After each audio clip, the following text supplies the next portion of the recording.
Welcome to your Dogcast, where we feature news just for dog lovers. Here's your Rover reporter, Mary Lou Davidson. Welcome to the Rover Reporter podcast. Today we're talking about animal communication, and that is the ability to literally talk to the animals. There's so many questions. I wanted to dive into this subject, and what better way to do it than to bring in an expert. So I've asked Shannon Spring to join us. Shannon has studied animal communications extensively, both here and abroad. She's a certified animal communicator and a Reiki practitioner. And to boot, she's got a bachelor's degree from Boston College in human development and communications. And for good measure, she got a master's in education from the Citadel. Welcome, Shannon. Welcome. And it makes me laugh because I think the Citadel would have a heart attack knowing they had an animal communicator psychic meeting in the house. Well, time for them to wake up and get real. I can go read their bulldog mascot, maybe. Right. So I wanted to explore this whole topic of animal communications because it's something we all think about and we wonder about. What should people really look for when they decide they want some help in communicating with their pet? What should they look for in a communicator? Look for someone that you yourself are comfortable with.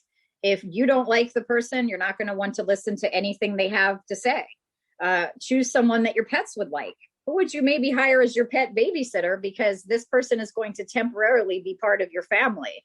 Whether you're chatting with them for a half an hour or a couple of hours in a house call, you want this to be someone that you would trust with your pets. So would most people chit chat with you as a potential client before booking a session? Most people actually book me ahead of time. And I do have a video on my website, which shows who I am, how I operate. I answer a lot of questions. I address skeptics because they don't scare me. I love to tell people that they can keep studying whether or not there's a party going on that they can't see, hear, or feel. I'll just go ahead and keep enjoying the party. I have tons of testimonials on my website. So if you go to my website without having met me in person, you'll pretty much know what it's like to meet me in person and whether you like me or don't like me. So it's important to make sure that you have a chemistry, or even if you can deduce that from a video or the writings of the communicator, make sure you feel a little bit in tune with them. Yeah, absolutely. Are they authentic? Do you feel, most of us know within about 7 seconds whether or not we like or trust somebody. And that's the same with somebody we want to hire, whether it's our doctor, a hairstylist, or an animal communicator or medium.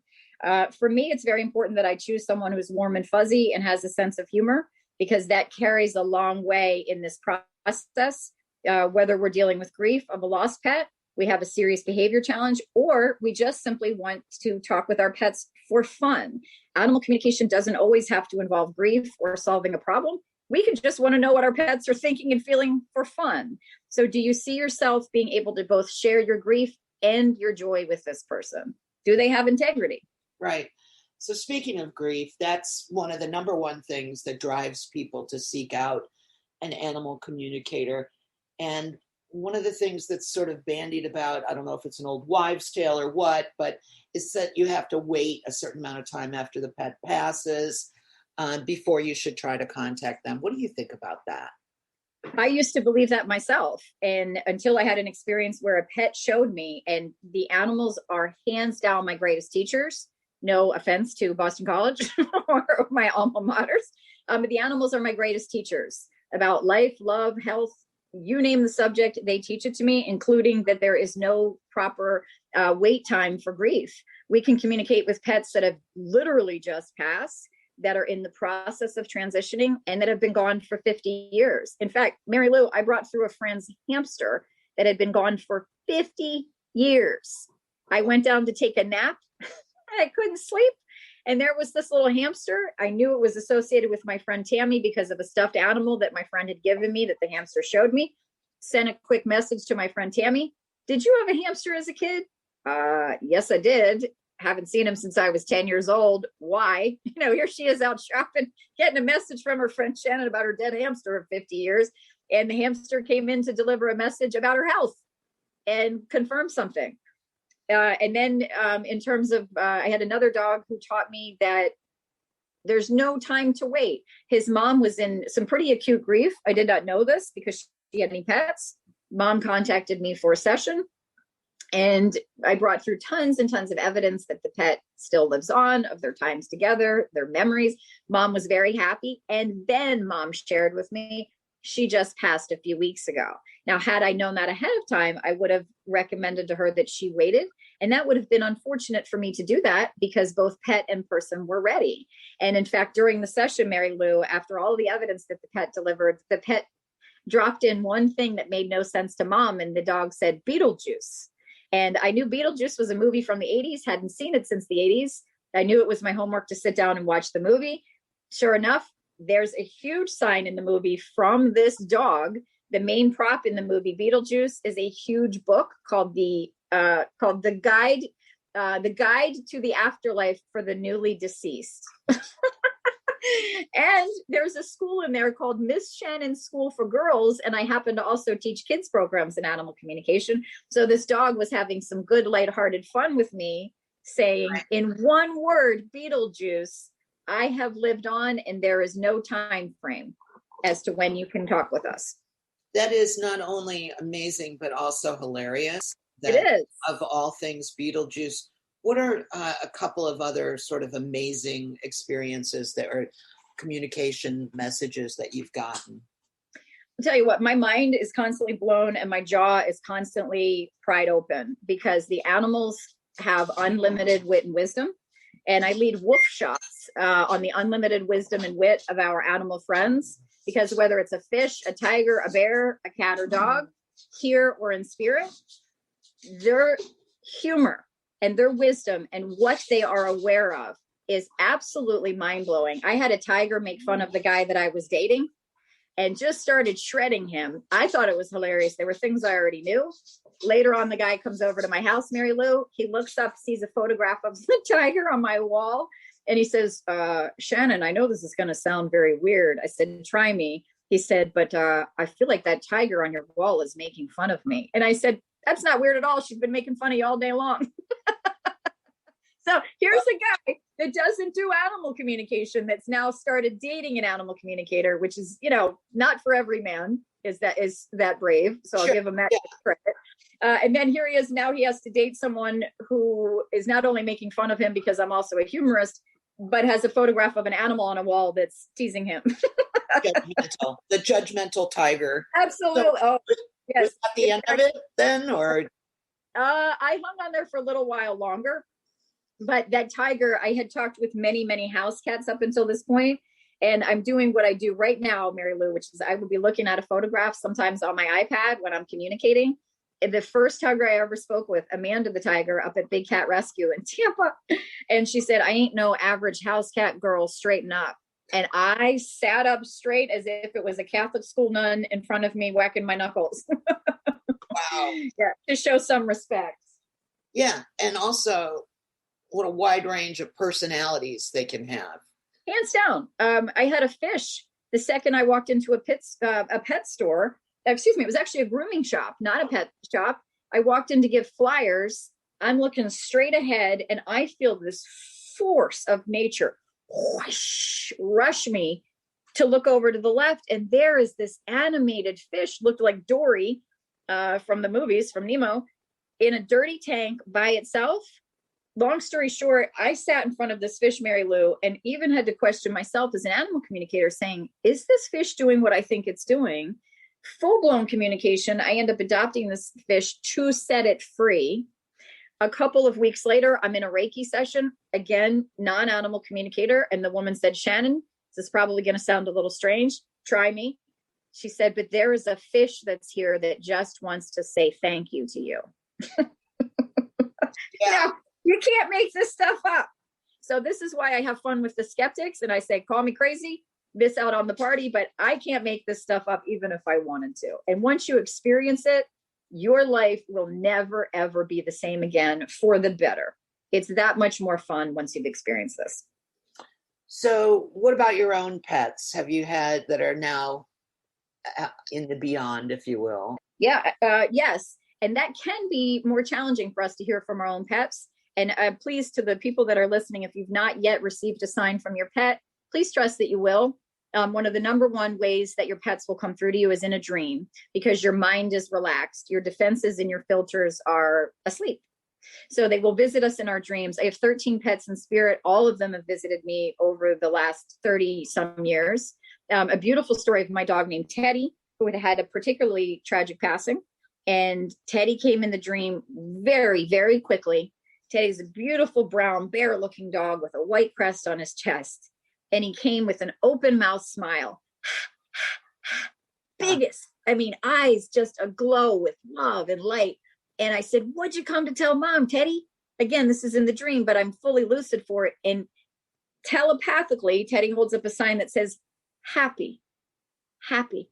He didn't verbally say it. Now, this was new to me. I'm fascinated by this because even in the dream, it was telepathic. He's not moving his lips saying happy. He's sending me a sign. Yeah. The message, literally a sign. The next day, I'm down on the bay in St. Pete. Up out of nowhere comes running this dog, looks just like Teddy, but black, not brown, same weird white crest on his chest. I know this isn't Teddy, but I know this is Teddy's messenger. I said to the man, "What's your dog's name?" I knew he's not going to say Teddy, but again, I'm keeping the faith. I know this is a message. The guy says his name is Irie. What does Irie mean? In Jamaican, Irie means happy. Right. Absolutely incredible. Similar story. I'm on the beach in Fort DeSoto. Purebred golden retriever, golden rescue. I'm a big rescuer. I had not seen a dog that looked like my Rowdy in the 25 years since I had lost him. Lots of golden retrievers, petted them, loved them, not seen one that looked just like him. This dog comes running up to me in the ocean, will not leave my side. I become overwhelmed with love, as if I am back in the presence of my Rowdy that I had lost 25 years ago. Now, I know this isn't Rowdy. This is Rowdy's messenger. I am back engaged with the exact love that I experienced 25 years ago from my beloved Rowdy. I said to the mom, "I can't get over this. Your dog is representing my beloved dog in spirit. What's your dog's name?" She says, "Kaya." Well, what does Kaya mean? Kaya means diamond in the sky.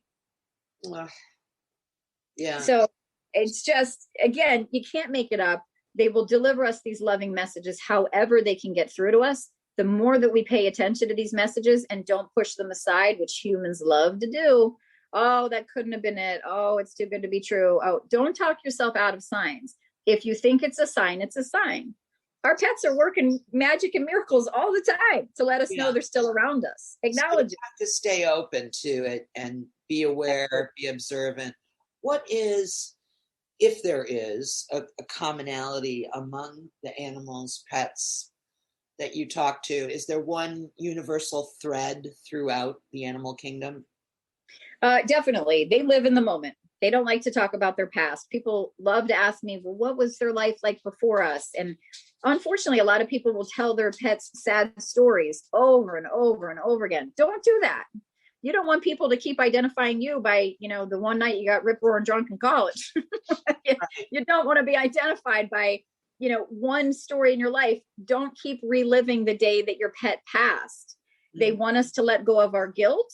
They know we're not going to let go of our grief, but please let go of our guilt. They want us to know that they are still around us. And our pets that are here with us very much want us to understand how much our choices affect them. And also that they know what we are thinking and feeling. If you're thinking about taking a new job, leaving your husband, moving, redecorating the house, getting a new pet, they already know. So for better or worse, they are not just dogs and cats. They are thinking, feeling, breathing, sentient beings that have hopes, dreams, and fears all of their own. And if you're paying attention, you will get hands down the best life, love, business, medical advice, comedy that you've ever come across in your life. So they're absorbing everything. They know what's happening. Everything. Yeah. And they can keep you, if you're in tune to it, they can keep you entertained along the way. They will keep you entertained and they will keep us in line. I tell people, if you want to learn animal communication and also be the best pet parent that you can be, clean up your own house. And that's both literally and figuratively. The more that you are honest with yourself about who you are and your strengths and weaknesses, the more receptive you're going to be the animal kingdom. Animals have no agenda. They want to be seen and they want to be heard. That is all they ask of us. And they ask us to do our best as people. So if we're not doing our best as people, they want us to do our best for them and for ourselves. So yes, they are thinking and feeling and absorbing every single thing that we're hoping, dreaming, and fearing. Awesome. Well, Shannon, thank you so much for helping us demystify the world of animal communications. It's one that it's a present that we all need to unwrap and kind of see what's inside. If you are interested, listeners, in getting in touch with Shannon, you can find her at shannonspring.com. That's singular, shannonspring.com. Email her at petmessages@shannonspring.com. She's on Facebook, Mayor Puppy Pants. And her phone number is 727-483-0400. Thank you so much, Shannon. You're welcome. And you can live anywhere in the world. Whatever the species, I will talk with them and with you, and we'll have a good time laughing and learning together. Thank you so much, Mary Lou. See you soon. Thanks.